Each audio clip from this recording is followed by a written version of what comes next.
I post 160-second videos every day, structured around a different theme each week. This week's Quick Insights series looks at what actually changes once the ESG classification is corrected, and why so many ESG efforts never survive long enough to do the job they were intended to do. Most ESG problems inside organizations don't begin with disagreement. They begin with an assumption about what ESG is meant to be, and once that assumption is slightly off, everything that follows starts to drift. In practice, ESG tends to be placed wherever it feels most convenient.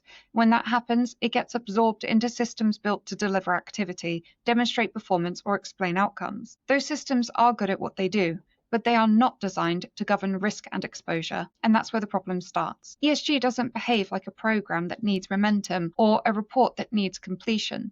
It behaves like a risk framework. Its role is to surface non-financial risks early, to ensure that there are controls in place to govern them, and make sure that awareness of those risks travel far enough inside the organization before they turn into incidents. From a compliance perspective, these risks are rarely abstract. They tend to sit quietly in the organization for a long time, visible to a small number of people before pressure forces them into the open. When that happens, they don't remain non-financial for very long. And this is where reporting fits, and why it matters. Because good ESG reporting doesn't create risk control. It shows whether risk has already been governed. So when governance is weak, reporting becomes defensive, because it's trying to account for gaps after the fact. When governance is strong, reporting becomes simpler and more credible because it reflects controls and risks that are already well understood. Problems arise when ESG is treated primarily as a reporting or incentive exercise rather than as part of risk governance.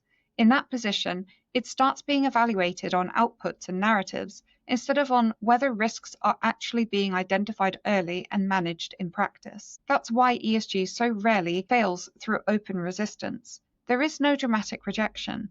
It just slowly loses force as it gets absorbed into routines that were never designed to protect preventative controls. No one has to say no. The structure is doing the damage.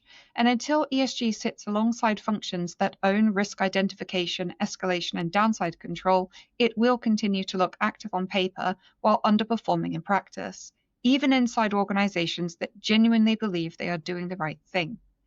If you found this insightful, please repost the video. Tomorrow, I'll be explaining why budget resistance is often a governance signal, not a cost issue.